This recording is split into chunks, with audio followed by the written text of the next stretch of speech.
Welcome, Myers friends and family. My name is Jazzy, and I work at Myers Education and Event Center. I teach sewing and quilting. Today, we're going to talk about masks. Our governor here has said that we need to wear a mask when we're out of the building. I'm in my home, so I can do this, but this is what they're going to look like when we're done. So, they are not medical grade masks, but they are for your protection and for protection of others when you go out of the house. First thing we're going to talk about is the pattern. The pattern is this. So it's basically just two pieces. Very simple. What I do is I lay them on a piece of fabric. I can use a fat quarter, which is 18 inches by 21-ish inches. And I just cut this off so you could see it. Fold it in half. And then I use a pen that you can erases with heat. So if you write on it and then you put a little heat on it, it disappears. And I just traced around, okay? So then when you're done, you have piece B and then piece A.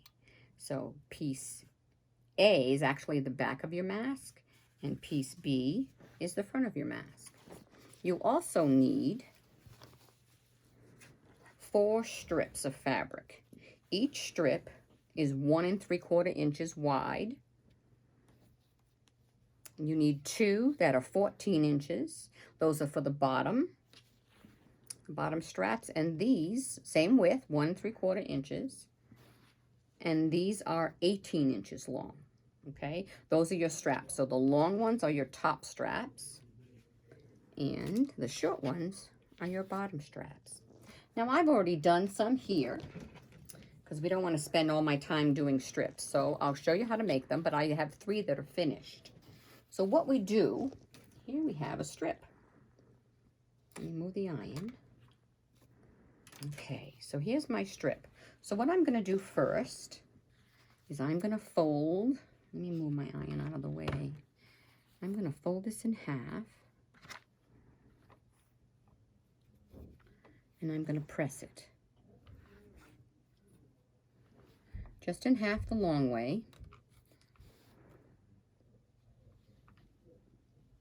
You can use steam or not. I choose not to use steam. And then once you have that crease, you're going to fold in like this.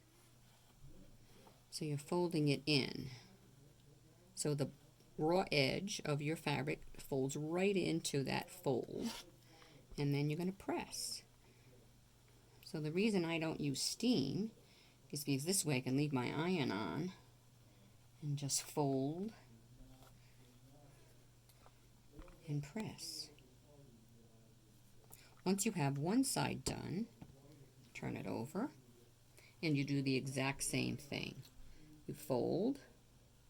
You can finger press if you want to start it that way. And press. So you're basically just tucking the fabric in. Now, if you don't want to do this, you can use bias tape. You can purchase bias tape online, but if you sew or have any knowledge of a little bit of sewing, most people have bias tape.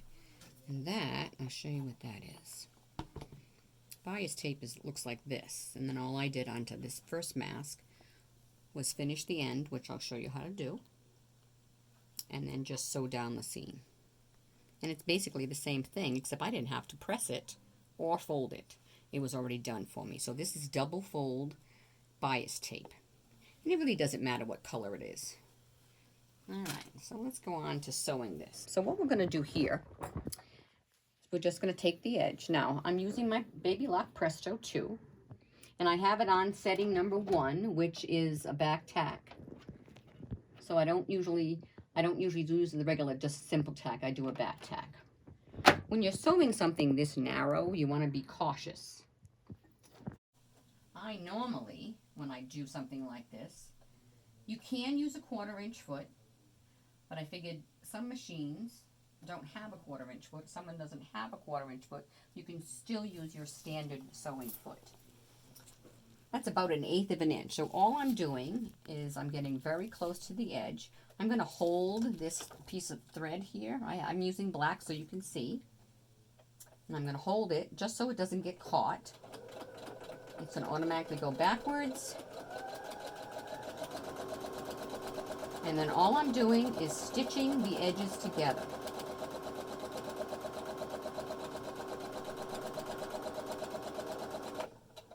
Now, there's two things you can do at the end. When I cut this out, I use the salvage edge. So here is a finished edge from the fabric. So technically, I do not have to finish this.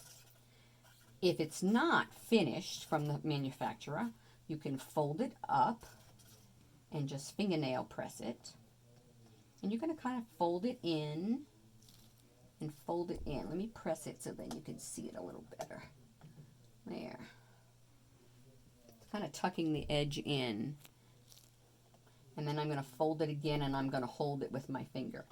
If you'd like to use pins, you can, but for me, this just is a little quicker. And then I'm going to finish this one.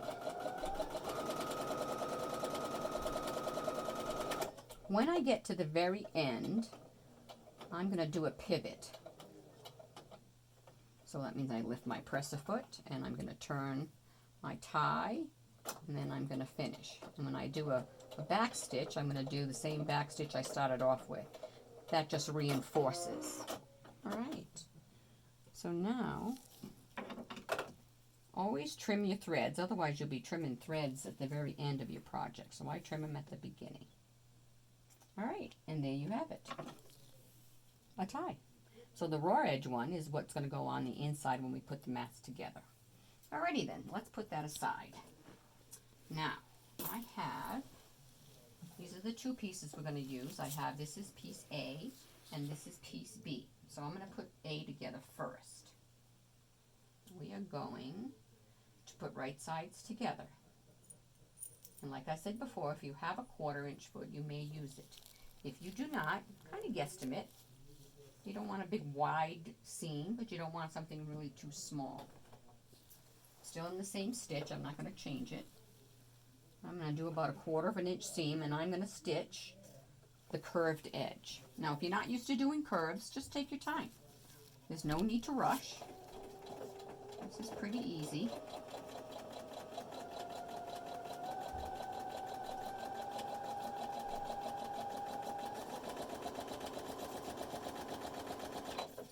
Now I went a little off that way, which is okay. I'll show you what I did wrong. It's a little thin, but is it going to matter? No, it's not going to matter. So let's trim the threads. Even though my Presto trims them pretty short, I want to get them really tight. Let's put that aside on the ironing piece, and this is piece B. We're going to do the same exact thing.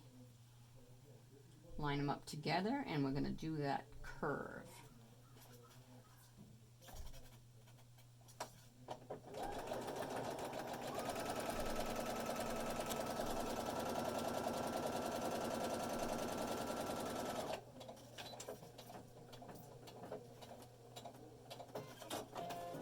Alright, now we have the inside and the outside of the mask, the middle seam completed.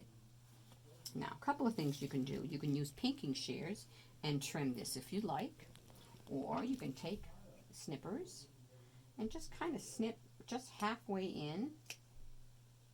Don't need many, just to give it a little easier turn when it curves. This way, it just lies a little flatter. So then you have that one.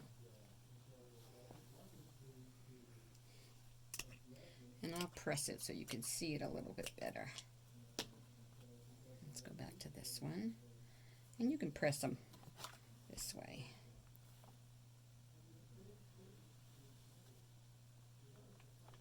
There we go. Nice and simple. Let's turn this one. All right. Push it with your finger.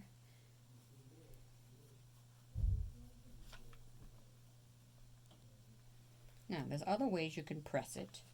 If you have, what is it, a cone of cotton thread, the large ones that you crochet with, you can put that here and then you can just press it this way. So you're not, but doing that is just as good. I don't have one of those, so I make do with what I have. All right, so now let's put the mask together. Remember, the longer piece is the back piece, and you'll see why in a second. Now, what I'm going to do is, again, I'm going to put right sides together. Now, if you look closely, this seam is facing this way, and the other seam is facing the other direction. That makes it a little easier to line them up. It's actually called nesting in quilting terms. I'm going to put a pin there. That's just me being a little particular. Actually, let me put it on the other side so I can show you a little easier. All right. Now, we're going to line up the curves so they match. You can pin them. I'll put a pin in just to show you. I'm going to line this up. And if you need a couple of pins, put them in. No harm. Go. That just keeps the fabric from slipping. If you're used to sewing, this is pretty easy, because then you can just straighten your fabric out and sew a straight line. But I'm going to show you that way. Okay, let's go back to the sewing machine. All right. And still 1/4 inch. And I'm still going to back stitch at the beginning and the end.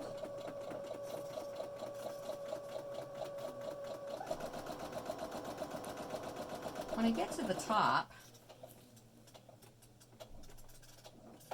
I'm going to make sure that the fabric is all flat. So I might have to curve the mask up like that so you can kind of see it's flat. I'm going to leave the pin in till I get there, and I'm going to kind of do a curve. Is it going to be perfect? Probably not, but I'm not worried about it. There we go, nice and easy. Pull the pins out as we go. There we go. Again, don't forget to trim all those low threads. All right, take that out. So now what we've got, let's turn it right side out so you can see it. Look at that. Now we've got the top of the mask. And if you get confused which is the front and which is the back, remember the front is the short piece in there. Okay, so we can do a little bit of, let's put it back outside on here. Let's get a little bit of clips in here. Just gonna do a couple in here just to make it a little, oops, little easier. Now, when you're making these and you're having to clip, please be mindful of what you're doing. 1, you don't cut yourself. 2, don't cut so close where you're gonna snip this, okay? If you do, your mask is gonna fall apart when you wash it. Now I'm gonna trim this just a little bit because it looks like it fell over, it got caught. So, there. All right. So now, before I sew the bottom piece together, we want to put a nose piece in. Do you have to put a nose piece in? No, you do not. What you can do, if you want to put the piece on the nose, let's see, let me show you here. I've got it here where it's zigzagged. This is so you can pinch it on your nose so you're not getting all that steam from your glasses. And that helps, and it fits a little bit better on your face. Otherwise, it's going to kind of do this, and it's going to be a little irritating. All right. 2 things you can do. I have twist ties from trash cans. These are plastic coated, nothing fancy. And if you don't have those, someone gave these to me. I put out a plea for twist ties, and someone gave me chenille wires or pipe cleaners. This is perfect. So what you can do, now ladies or gentlemen, don't use fabric scissors when you're cutting wire. I'll put that there, and I'm going to cut it again. And these are not my fabric scissors. These are my paper scissors. All right. If you have this instead of this, which is perfectly fine, or you can even, I think you can use floral wire. No matter what kind of wire you use, make sure that this pokey end, you want to fold it in and pinch it in, so this way it's not pokey. The reason you want to do that is because once you wash these, and these are all washable, you don't want that pointy coming out of the nose piece and then stabbing you or coming out completely and tearing your mask. So this is what you end up with, and it's not very big. I'm going to fold mine in half just so I know where the center is. Okay. Now, this is probably the most difficult part of all. I think I'm going to press it just so it may make it a little easier. Let's see. Let's press this. Please get that.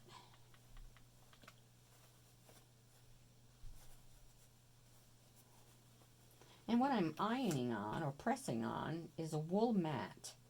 We happen to sell these at Myers. I don't know if we have any in stock because I haven't been to work. But these are great because I can put my cutting mat underneath, and then when you use steam or heat, it does not go through and ruin what's underneath, which is fabulous for sewing in a situation like this. All right, let's get back to this. So I've got this pressed. Doesn't have to be fabulous as long as it's pressed so it's flat.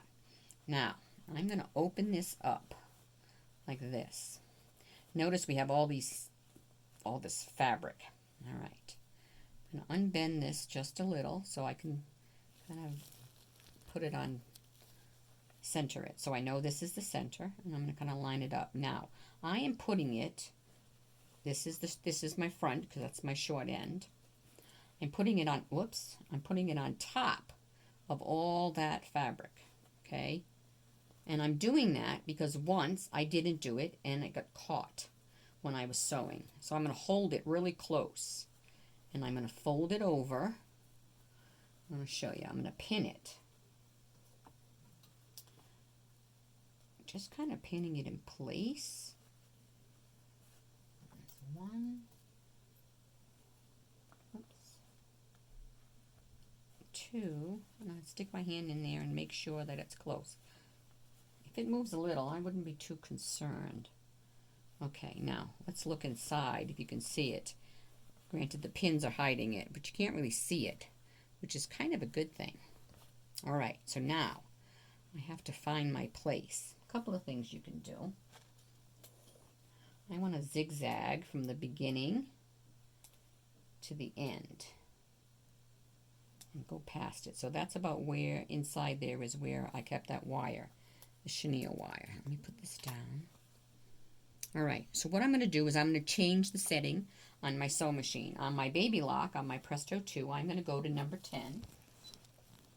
10 on this machine is a zigzag with a tacking mark, so it stays in place, okay? Now, what I'm going to do is I'm going to zigzag. So I'm catching the edge. I do want to widen the stitch on the zigzag. So right now it's 4.0. Standard on most zigzags is 3.5 on the baby lock. Now, we have to be, the reason I widen it is because this is wire. We don't want our machine to hit the wire. So be mindful. I don't want to hit pins and I don't want to hit the wire. There's a bump right there. And I'm going to see if I can flatten it. There. The reason I did that is because I don't want the machine to hit it. All right, let's go back to the machine, and I'm going to curve it up just so this part is out of the way. Now I'm going to line it up. On the machine, you can see my needle is far over on the right-hand side here, which is a really good thing because then I know that's the outer edge of my zigzag. I'm going to start on the blue mark. I'm going to put it underneath and line it up so the needle is right above the fabric. Put my presser foot down. And now, if I feel where my finger is, you can see between my two nails, right there, that's the wire. It's right there.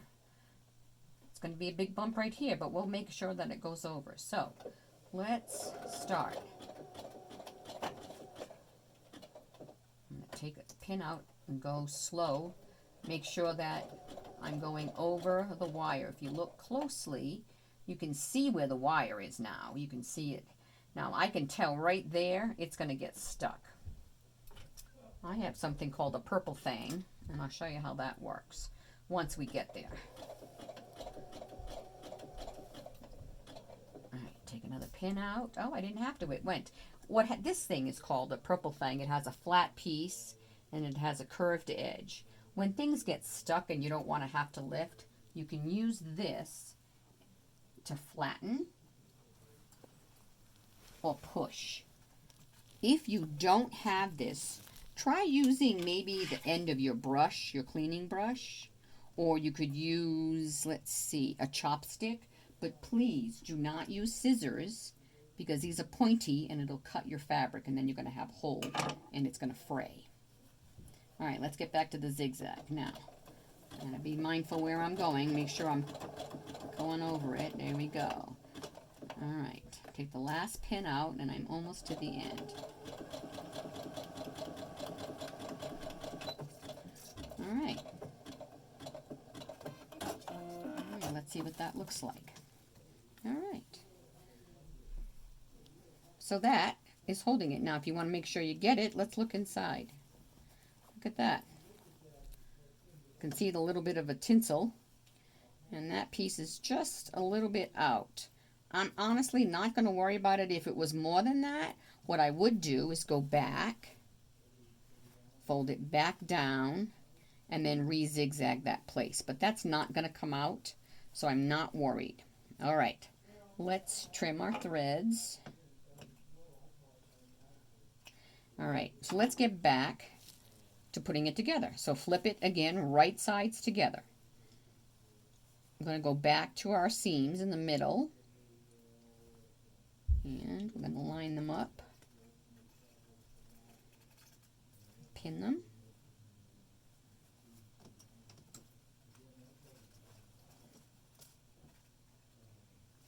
Except I pinned it on the wrong side, so you can't see that short. So let me move them. There we go. All right, same thing. Now remember, I was on zigzag, so I need to change that back to where I was at the number 1, which is a straight stitch, back to 1/4 inch. Now, at this point, I'm only sewing where the two pieces are meeting.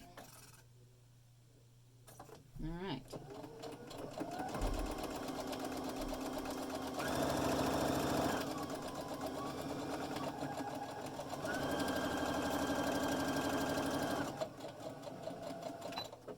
All right. Okay, trim your threads.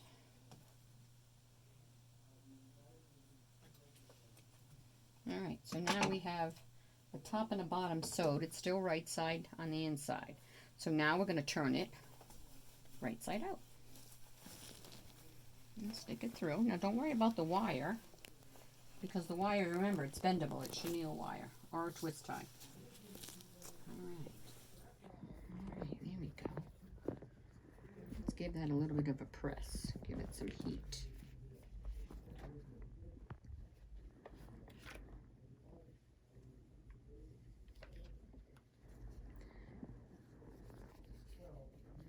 Now, because this is a straight stitch and this is a straight line, I don't need to clip on the inside, okay? Touch that up just a bit. While I'm pressing this, you can see, let me show you, right here where I folded this in. This is the outer piece. And this is, I'm sorry, this is the inner piece. This is actually your lining. This you can see where I folded it. I'll show you. We fold it to make it a little easier in a couple of steps.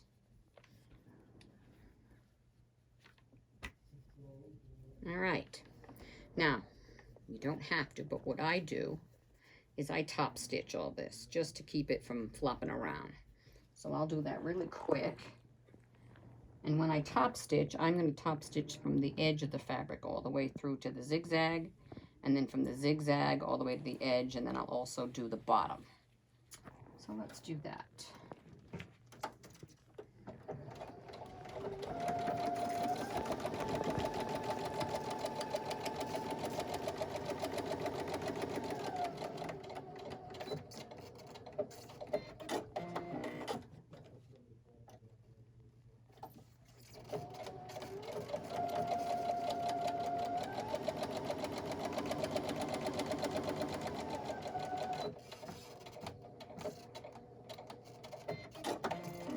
top, and then let's get the bottom.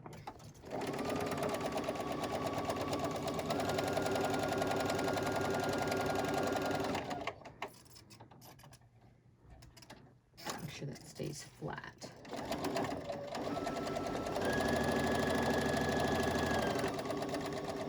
Okay, and don't forget, like always, trim your threads.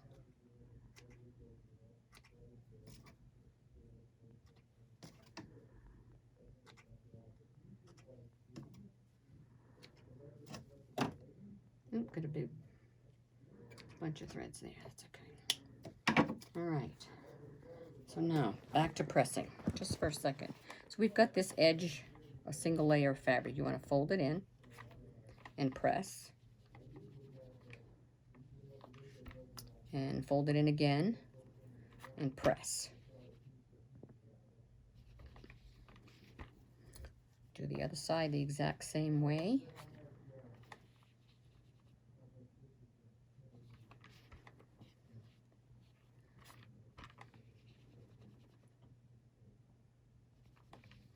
Okay. Now, I'm going to trim those threads just so they're not in the way.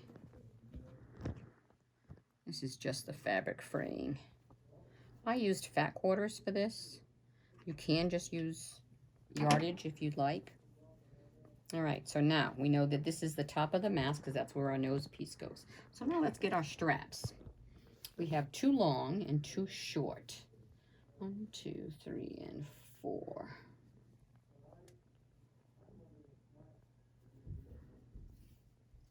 Okay. I need 1 long and 1 short for one side. All right. End of the mask, really, this is the easy part. We're going to fold over and hold it. Now, top of the mask, you want your longer strip, your longer tie. And you're going to put it right there. Okay? Now, when I'm doing this, because I have a few layers of fabric, I do have a heavier needle in my machine. It's a 9014 universal. You can use something heavy. If all you have is a jean one, I would use that instead of a 70. You've got quite a few layers of fabric. So what I'm going to do is put it underneath. And then I've got this thread here, and I'm going to make sure I hang on to that so it doesn't tangle. And I can keep moving it. This is also where the purple fang may come in. Okay, I'm going to stitch this down about halfway and stop, and then I'm going to add the short tie.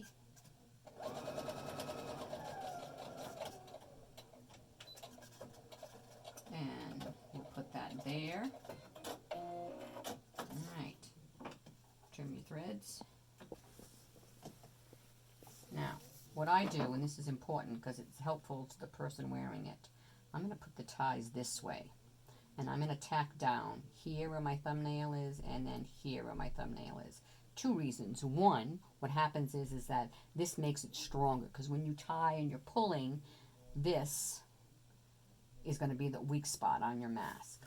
So I'm going to stick that underneath and just tack it down. Come on. There's 1 and 2.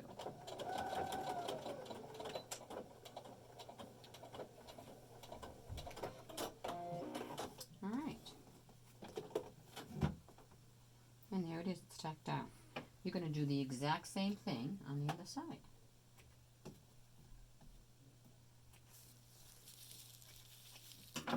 Okay, now when I flip it, I'm at the bottom, so I'm going to use the short one first.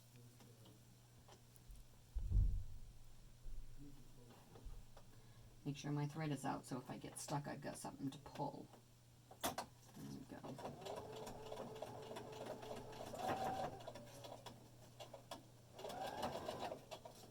And then get the longer one.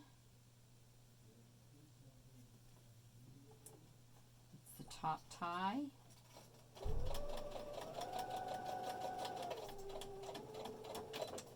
If you fold over that whole piece of fabric like we did, it shouldn't be as thick. It makes it a little easier to sew. And then we're going to tack down this one.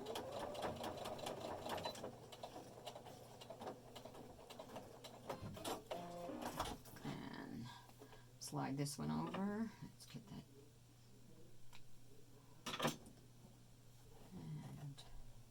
And tack that one the same way.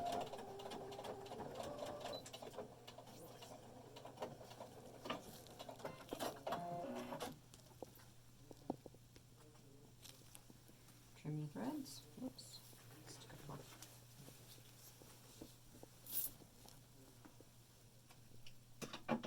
And there you have it. Your mask. All right. And tie it here. And pull it down.